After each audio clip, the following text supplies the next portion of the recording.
Okay, so CNN had, what was it, a 7-hour, 8-hour, 7-hour climate change town hall yesterday with all the different Democratic nominees.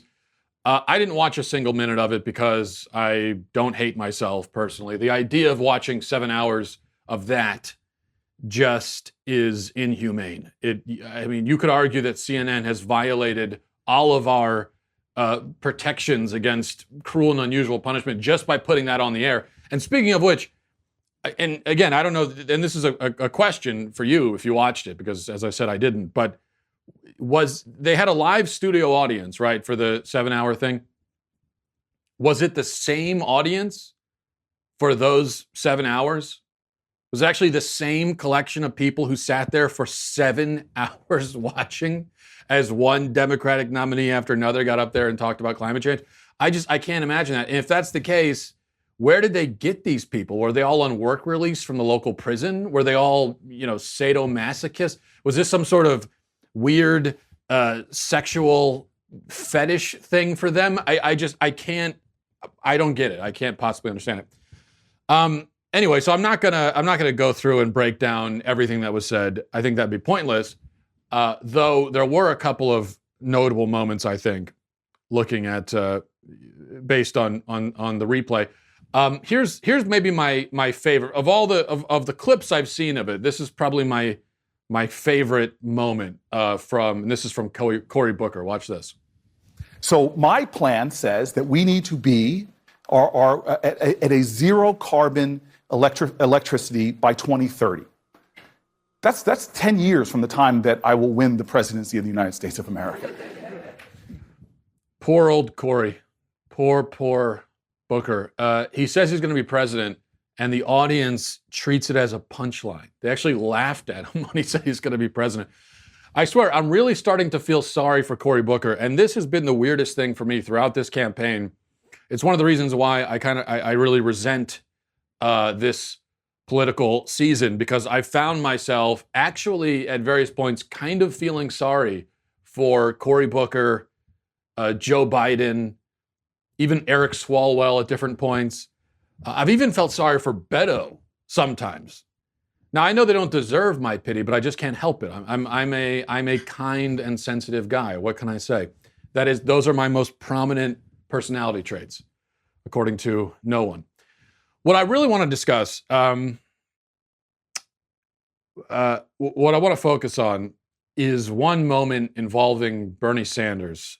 But actually, before we get there, here's one thing with Andrew Yang that I wanted to talk about briefly. Watch this. So what's the answer? Are we all going to have to drive electric cars? We are all going to love driving our electric cars. Will we have to drive electric cars? Well, there will still be some legacy gas guzzlers on the road for quite some time, because this is not a country where you're going to take someone's clunker away from them, but you are going to offer to buy the clunker back and help them upgrade. So Andrew Yang wants the government to buy everybody's car, and that's on top of the $1,000 a month we're going to get from the government under Yang's plan. So it appears that Yang believes that the government has literally an infinite supply of money. And he also appears to believe that inflation is a myth. It doesn't exist. Because you can just give people money, buy their cars. It's not going to have any inflationary impact on the economy. These are not serious proposals from a serious person. I don't understand why people love this guy so much. Speaking of unserious people, but in this case, an unserious person with seriously evil ideas, here is a terrifying exchange involving Bernie Sanders at the town hall last night. Good evening. Human population growth has more than doubled in the past 50 years. The planet cannot sustain this growth. I realize this is a poisonous topic for politicians, but it's crucial to face. Empowering women and educating everyone on the need to curb population growth seems a reasonable campaign to enact. Would you be courageous enough to discuss this issue and make it a key feature of a plan to address climate catastrophe? Well, Martha, the answer is yes. And the answer has everything to do with the fact that women in the United States of America, by the way, have a right to control their own bodies and make reproductive decisions. and the Mexico City Agreement, which denies American aid to those organizations around the world that allow women to have abortions or even get involved in birth control, to me is totally absurd. So I think, especially in poor countries around the world, where women do not necessarily want to have large numbers of babies, and where they can have the opportunity through birth control to control the number of kids they have, something I very, very strongly support. Let's just be clear about what happened there. The question was whether Bernie would support abortion as a means to reduce the population and save the planet, and he said that he would. Okay. Now, the word abortion was never used, and so you're going to hear, in fact, I've already heard some people try to rationalize this by saying, well, no, he was talking about birth control, not abortion. Yeah, he did mention birth control also, which he lumps in with abortion because abortion is a form of birth control in Bernie Sanders' mind. But he was also referring explicitly to abortion. That's what the whole bit about women can do what they want with their bodies. That's abortion. Okay, that always refers to abortion. That's not birth control, because there isn't anybody out there who, despite what you hear from the left, there isn't anyone out there who is trying to make birth control illegal or whatever. That's not an argument that anyone's having. So there's no one saying that women shouldn't have the right to use birth control. There are people saying that women shouldn't have the right to kill their babies. And so when someone says, is women have the right to this, they're talking about abortion. And so that's what he wants to do. This is Bernie Sanders supporting eugenics explicitly, plain and simple. Now, this, of course, is not surprising. It's not new. Eugenics has been around for over 100 years. As it happens, Bernie Sanders has also been around for over 100 years, probably not a coincidence. And American leftists have supported eugenics in some form or another, using direct or indirect rhetoric for that entire time. In fact, the whole idea of abortion, support for abortion, rests inherently on a eugenics mentality. It rests on the commodification of human life. That is, seeing human life, judging the worth of human life according to its usefulness to society. Saying that human life has subjective worth determined by other people, determined by society as a whole, based on how useful or unuseful that human life is to society. All pro-abortion people see human life this way. They all do. They must in order to be pro-abortion. So it's not a big leap. It's not a leap at all, actually, to go from that to let's kill babies because there are too many people on Earth. So we shouldn't be shocked by this. And by the way, every pro-abortion person agrees with what Bernie Sanders just said. Even if they won't admit it out loud, they all agree. They all do. Of course, meanwhile, on this overpopulation idea, it should be stipulated that overpopulation is mythological. Okay, it's not real. The world is not running out of room or running out of resources. That is a myth. It is a fable, told especially by people who want to justify the genocide of the unborn. We could, just to give you an idea, I mean, the Earth is a very, very big place. Okay, on an astronomical level, it's not a very big planet. There are a lot of bigger planets out there, but it is still it's as far as we're concerned, from our perspective, it is a very, very big planet. You could take, we've got 7 billion people on Earth now. You could take them all and fit them all in the state of Texas. Every single person on Earth could fit into the state of Texas with their own townhouses and their own nice little postage stamp yards with a picket fence and everything. You could. Now, there wouldn't be a lot of room, and you know, a factoid like that can be a little deceptive in that it is also true that much of the surface area of the Earth cannot be inhabited, is not habitable. Habitable. There we go. It's not habitable. Antarctica, for instance. But the fact remains that there is a lot of habitable area on Earth where nobody currently lives. And it will be that way indefinitely. Okay, so we've got a lot of space. And we also have enough food for everybody. There's enough resources, there's enough food, there's enough space. Anyone telling you otherwise is simply lying or they're mistaken. And now, we do have a problem, and I hesitate to use this word because of the implications of it, but we do have a problem with the distribution of the food and the space. In that there are some people on Earth who have a lot of food and waste it, and a lot of space and waste it, and then there are some people who have not enough food and they starve and they don't have enough space. Okay, we know that.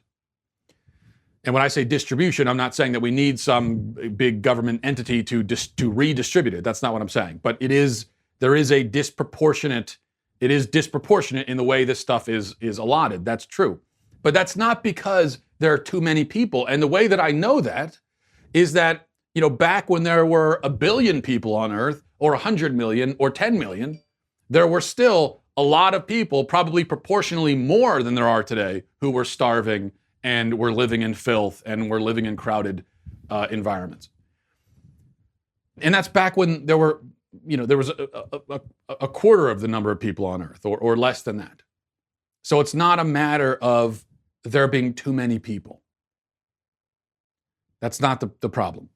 The solution then is to talk about how to address the issues of poverty and all of that. And that's a good thing to talk about. We can have that discussion. Bernie's solution is to just kill them. Is to say, well, there are people on Earth who are poor families, and so let's just start killing them off, killing their children anyway. And that leads me to something else. This is kind of interesting. Have you noticed, I'm sure you have, that the people who advocate reducing the population to save the planet always want to start by killing babies? Have you noticed that? Which, that does not really seem like the most logical place to start. But poor babies especially, we should mention. So they say there's too many people on Earth. We got to start getting rid of people. Not just let's prevent more people from being conceived, but we have to actually get rid of some people who have already been conceived. And so the people who say that say, well, let's begin with the babies, especially poor babies. They never seem to see themselves as members of the surplus population in need of extermination. What a strange coincidence that is. I mean, if you really think the world is overpopulated and the solution is to kill people, you could contribute to the solution in a more direct way. Now, I'm not advocating suicide. I'm not advocating that people who believe in overpopulation go out and commit mass suicide. I don't think they should. I'm just saying that maybe stop trying to throw babies into the fire if you're not willing to go there yourself. If there is a surplus population, if that's really a thing, where there are too many people, well, how do you know you're not part of the surplus? And it would seem like, again, if that's true, the most direct solution would be for you to at least make sure that you're not part of the problem. And also, the word consent is supposed to be very meaningful these days. Well, the babies don't consent to. You might say that there's overpopulation, we don't have room for them. The babies don't consent to being killed. You can consent to it.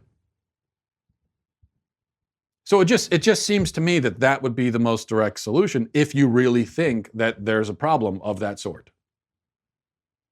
Think about Bernie Sanders for a second here, specifically.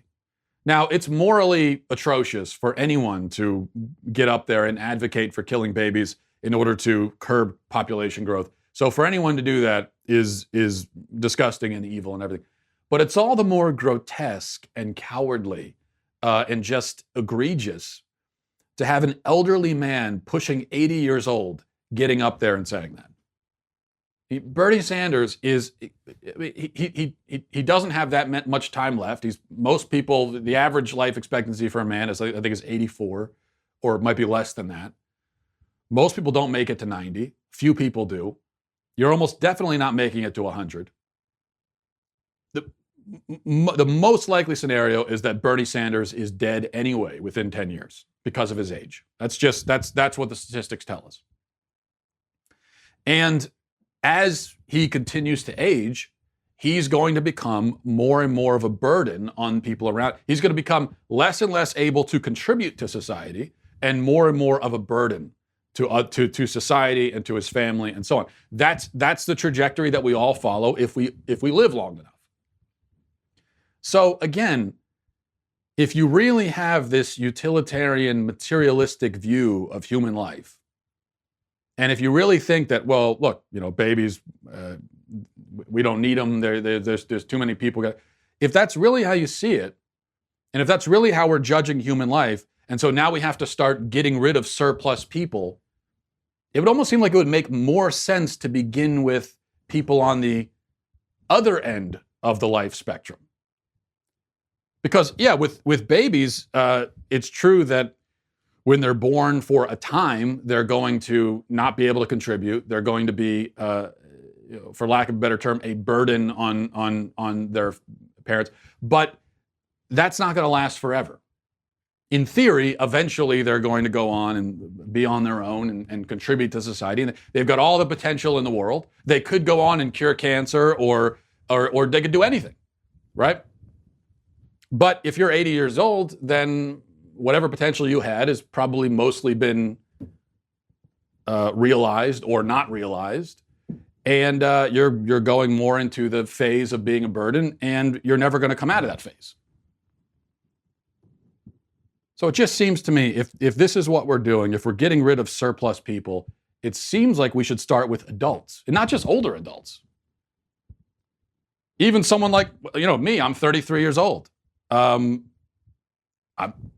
If there was any chance that I was going to cure cancer, I've gone in a different direction. I've done this instead.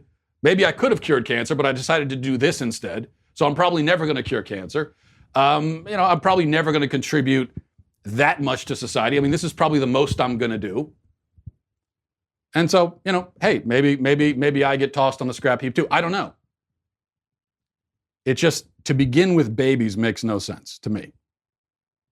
Even from the, as I said, utilitarian, materialistic viewpoint of liberals. Or maybe this whole line of thinking is just horrifically deranged and wrong. And maybe we shouldn't be looking at human life this way, no matter how old or young a person happens to be. Okay, maybe your value and worth is not derived based on how useful you are to other people, or what society can do with you, or how many people there already are on Earth, or whatever else. And maybe even if you are a quote unquote burden to other people, if you have to be taken care of, maybe that doesn't detract from your worth at all in any sense. Maybe that's the way to look at it. That's my vote. I vote for that. I think that's how we should look at it. But if we are going to look at it that way, we can't just apply it to ourselves. I can't just say, well, no, everybody else, maybe they can be surplus population. We don't need them, but me, no, I'm infinitely valuable and worthy. That doesn't make any sense. If nobody else is, then I'm not either. But if I am, then everybody is. And so I think as a society, we just have to decide what kind of society we want to be. Because we're trying to play both. We've been trying to play both sides of the fence for a while now. Where on one hand, what do we tell kids? We say, "Oh, you're special. You're wonderful. It doesn't matter how anyone thinks of you or what they say about you. You're a wonderful, special, infinitely valuable person." On one hand, we say that. On the other hand, those very same kids, when they were in the womb, we said they're expendable. We can exterminate them, kill them, slaughter them, dismember them, throw them in the dumpster. Can't have it both ways. Which way is it going to be? I vote for let's treat all life as valuable and infinitely worthy.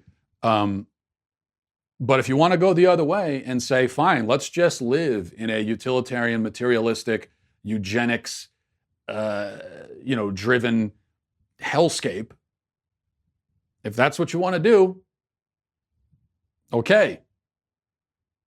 But I think what you're going to find is that it's not just going to be the babies who end up on the scrap heap. All right. This was kind of funny. I wanted to mention this. There was, I think every week we have to do one of these crazy feminists on Twitter updates. And so a crazy feminist on Twitter sent out a viral tweet. It's getting a lot of reaction. This woman's name is Charlotte. And here's what she said. She says, and I'm, by the way, I'm 98% sure this is not satire or parody. I'm 98% sure she's being sincere, although she has blocked me now, so I can't really investigate too much. But here's what she said. Men, before you tell a joke / give advice / pay a compliment, I need you to ask yourself 3 questions. 1, was I invited to speak? 2, will what I'm about to say be welcome? 3, am I speaking to enrich this person, or am I speaking just to make myself seen? Was I invited? This is what this is what Charlotte, a woman named Charlotte, a feminist on Twitter, this is what she needs us to do. She needs it. Okay? We have been given our instructions. And so anytime you want to speak to anyone, you have to first wait for an invitation. I don't know, can we ask for the invitation? Are we allowed to say, may I speak? But then if to say that, we are already speaking without an invitation. So I guess we have to just stand there silently until a woman turns to us and says, you are now invited to speak. You have 25 seconds, go. Of course, it's useless to say that Charlotte is not following her own advice here because she was not invited to tweet this. It was not welcome, and it certainly didn't enrich anyone or anything except for her own ego. But that doesn't matter because she's a woman, so it doesn't apply to her. This just, again, shows, and we should remember that as much as we might like to believe otherwise, Charlotte is not alone in this attitude. There are a lot of college-aged feminist women who this is how they see the world, and this is how they see men. This is how they're told to see men. But I think what you find here, it never ends, it never ceases to amaze me how feminists just don't, it's not even that they don't understand men, which of course they don't, but they don't understand human communication. They don't understand humans. They're like robots or something. This is not how human communication works. It reminds me of those of the feminist affirmative consent laws that you find on a lot of college campuses these days to alleviate the supposed rape epidemic on college campuses, where, you know, the affirmative consent means that if a young man is in a romantic embrace with a young woman, he must be given affirmative consent throughout the sexual act, which means as it progresses, he must ask the woman, can we continue? And she has to say, yes, we can. And there has to be affirmative throughout the entire thing. There has to be this continued affirmative verbal consent, which obviously is crazy. And that's just not how human beings work. That's not how it works. Humans aren't like that. That's how computers operate. And it seems like feminists don't understand the difference between human beings and computers, which is a fascinating fact. All right, here's something that may not be of any great interest to most of you, but I'm going to babble about it anyway. Max Kellerman, a talking head on ESPN, went off on a rant yesterday on his show on ESPN about how track and field isn't really a sport and it's inferior to things like basketball and football. I'm not sure how this came up or why they were talking about it, but they were. I don't have the clip to play you, but that's the summary. Track isn't a real sport. It's not as pure as football and basketball. And look, I'm a football fan and a basketball fan, at least during the playoffs, but this is absolutely ridiculous. And maybe I am biased as someone who, I ran track in high school. I also enjoy running as a hobby. At least I did before my Achilles tear. And ever since then I've become sort of a fat, lazy slug, unfortunately. But still, I can say that track and field is not only a sport, but I think it's actually the purest and rawest sport in existence. There's no luck. There's no chance. There's nothing to hide behind. You think about it, even a great quarterback can get bailed out by a wide receiver making a fantastic catch. And a quarterback, the wins, if we talk about the win-loss record of a quarterback or the win-loss record of a basketball player or a pitcher, their win-loss record is going to be determined not just by them, but by their teammates. And it's going to have at least as much to do with their team as it does with them personally, or if not probably more with their team than them personally. None of that applies to track. I mean, unless we're talking about relay races. But if we're talking about just a straight 100-meter dash, or my event in high school was a 1,600-meter mile, it's just you, your speed, your strength, your stamina, your mental and physical endurance, and that's it. That's all you've got. Can you get to the finish line before the next guy, before everybody else on the track? If you do, you win. If you don't, you lose, and that's it. There aren't any lucky bounces. There aren't any lucky catches. There aren't any lucky errors made by someone in the outfield so you can get on second base. It's just, do you have the speed and strength to beat everybody else? That's it. If you do, you win. If you don't, you lose. And that's a sport. That's about as sporty as sports get. So here's how it breaks down, because this whole conversation about what's a sport, what isn't a sport, gets people very heated and emotional, myself as well. So let me try to explain this. You have three categories that are kind of on a continuum, as I see it. You have sports, games, and then physical arts, let's say. A sport can be defined as a physical competition requiring physical effort and skill between contenders that can be won according to an objective set of rules. Okay, that's a sport. A game is a competition relying more on strategy or chance than physical ability, which can be won according to a objective set of rules. And then a physical art is a performative display requiring strength and agility and athleticism and grace, which is judged subjectively according to largely aesthetic measures. That's how all those things are defined. I sort of made all those definitions up, but I think they're good. So according to that, football is both a game and a sport, and a little bit of an art, but it's none of those things purely or completely. It's sort of, to a certain degree, all of them, but not completely any of them. Same for basketball, hockey, baseball. Track, on the other hand, is to no extent a game or an art. It is just a sport. That's all it is. 100% sport, pure sport. All physical, all strength, all objective. There's no judging. You have a judge on the track to tell you who crossed the finish line first, or did you step out of, but that's not subjective. You either did or you didn't. Something like gymnastics is not a sport at all. It is pure art because it is all subjective. In most gymnastic events, there is no way to win except by a judge subjectively assessing how you looked while you were doing it. That's an art. That's not a sport.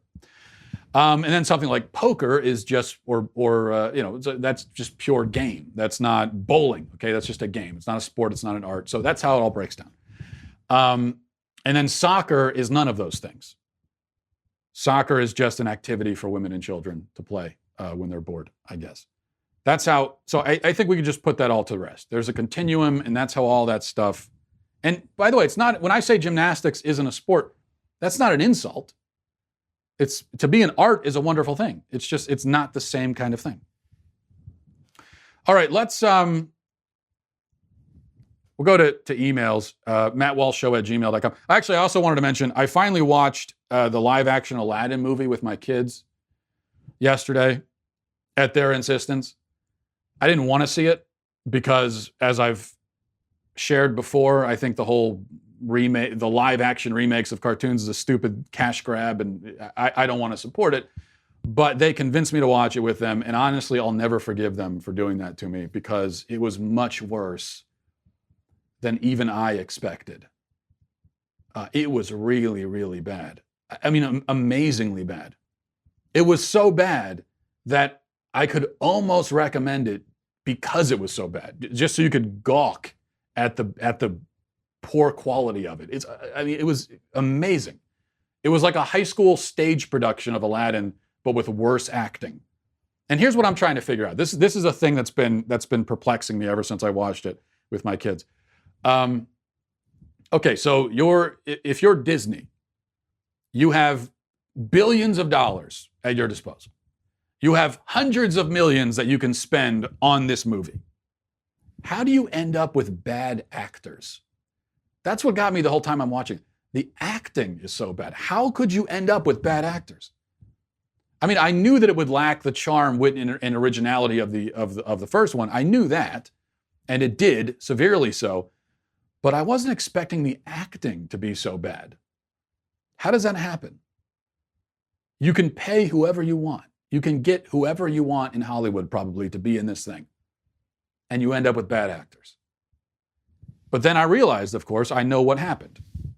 That these days, especially with companies like Disney, the first priority is to make sure that your actors will pass the identity politics test. Okay, they have to be sufficiently ethnically pure according to whatever character they're playing, and that really is the only priority now. So Disney they were making a live action Aladdin remake, something that's set in the Middle East, and so it's just a landmine for them, if you'll pardon that metaphor.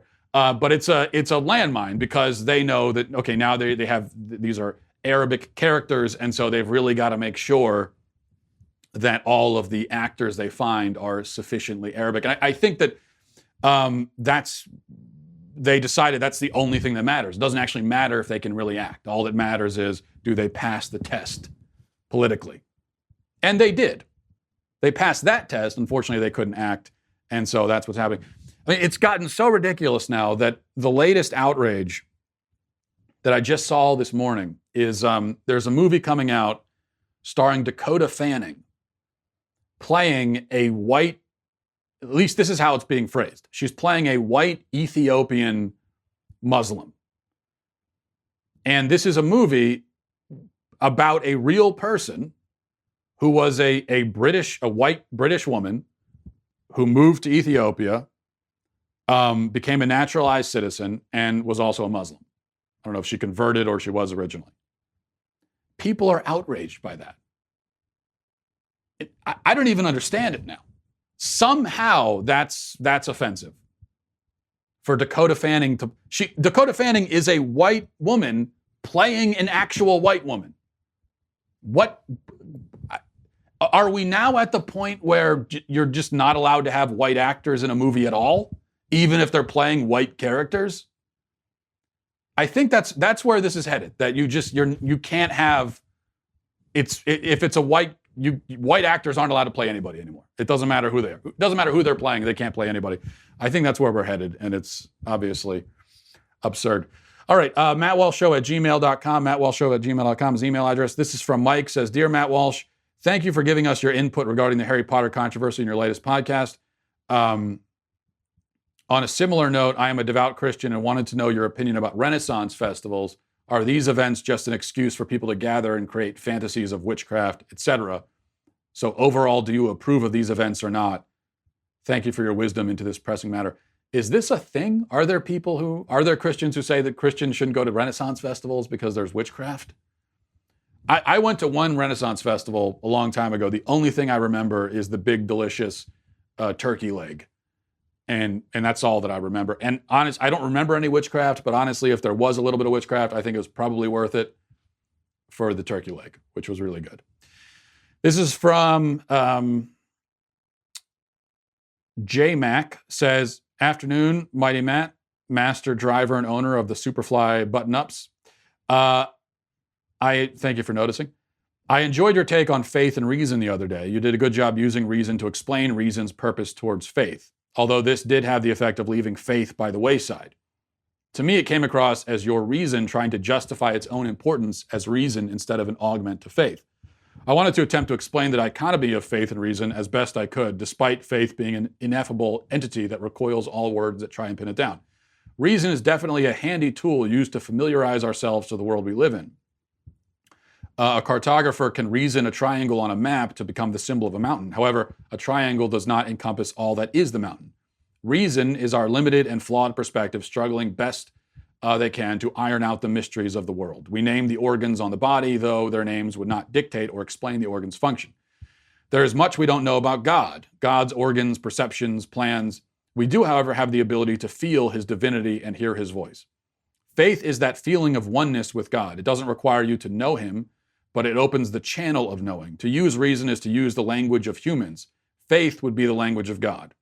The feeling in your bones that there is forgiveness and evil will one day be exhumed from the corpse of man's relation to sin, you don't need language or understanding to tap into serendipity. If anything, language becomes a barrier to divinity as we try and express God through language instead of an all-encompassing form. Reason is the prediction of events based on seen experience and knowledge.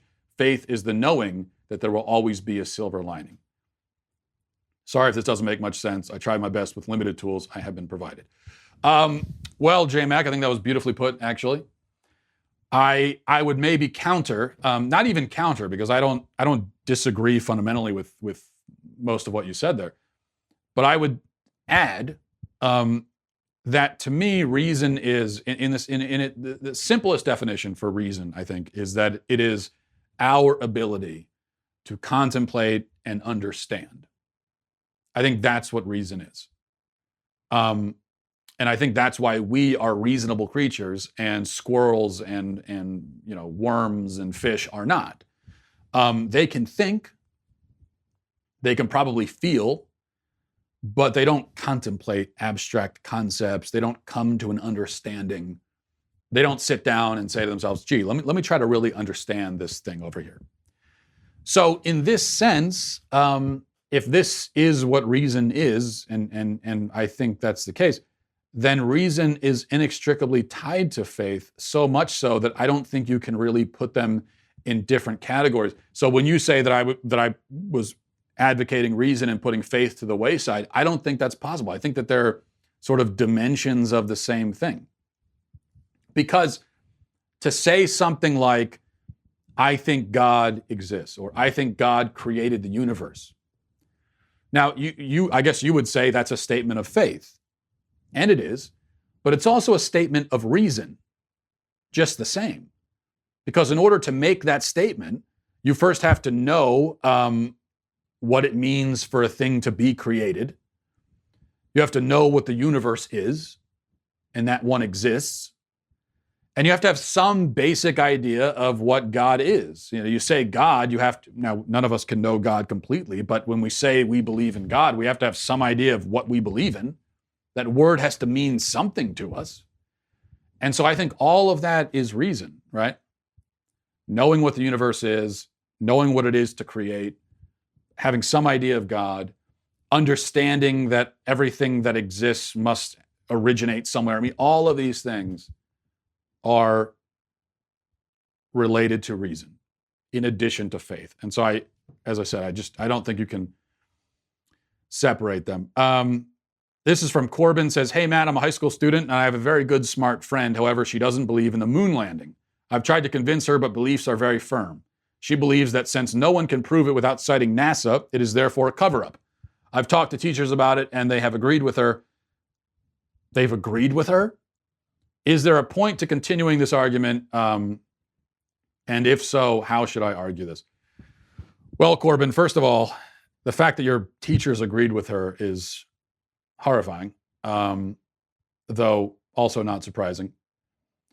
But there's an old saying that says you can't reason somebody out of a position that they weren't reasoned into to begin with. Meaning your friend did not adopt this belief because she seriously studied the issue objectively, considered the evidence, and arrived at this conclusion. She might claim that's what she did, but I guarantee you that's not what she did. Because nobody who does that could possibly come to the conclusion that the moon landing was a hoax.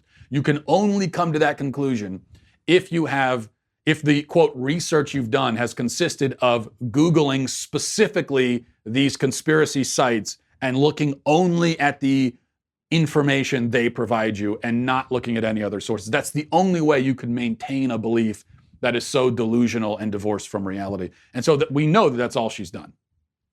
Which means, again, speaking of reason, she was not reasoned into that belief. It is an unreasonable belief that she adopted because she wanted to believe it. Now, why does she want to believe that the moon landing never happened? I don't know. That's a whole separate conversation. And we've talked about that before. Why do people want to believe these crazy conspiracy theories? I think there are a whole host of reasons. And probably the most simple is just that they find it exciting. where it's kind of cinematic. They sort of want to live in a world where there are these shadowy conspiratorial forces that are doing stuff like that. It makes them feel like they're in a James Bond movie or something, which, of course, even if it's true that the world would be more exciting that way, that doesn't mean, that's not evidence that it actually happened. But also that I think it's way more exciting to contemplate the fact that we actually did land on the moon. But anyway, that's the psychology of it, and that's a different question. But this is an irrational belief. That's the point. And we all have some irrational beliefs. It's part of being a human being, unfortunately. This is one of hers. And all you can do, I think, is just give her the facts, which maybe you've already done. Make sure she's been exposed to those facts so that she at least has them in her orbit, pardon the pun, and then wait for her to grow out of this on her own. And she probably will eventually. But that's the thing. When somebody has an irrational, unreasonable belief, they have to get to a point where they're willing to sort of step out of that and actually look objectively at the situation. And there's nothing you can do to force them to do that. And as long as they're unwilling to step out of those beliefs for a moment at least and look objectively at the evidence, as long as they're unwilling to do that, there's nothing you can say in the moment that's going to convince them. But you can plant the seed, put the information there, and eventually when she grows up a little bit, maybe she'll venture out into the world of reality and say to herself, oh, you know what? Corbyn was actually right about that. Although, unfortunately, she'll probably never come back to you and say, you know what? You were right. Because that's also, unfortunately, part of human nature. But thanks for the email. Thanks for the question. Thanks, everybody, for watching. Godspeed. The Matt Walsh Show is produced by Robert Sterling, associate producer Alexia Garcia Del Rio, executive producer Jeremy Boring, senior producer Jonathan Hay, our supervising producer is Mathis Glover, and our technical producer is Austin Stevens, edited by Donovan Fowler.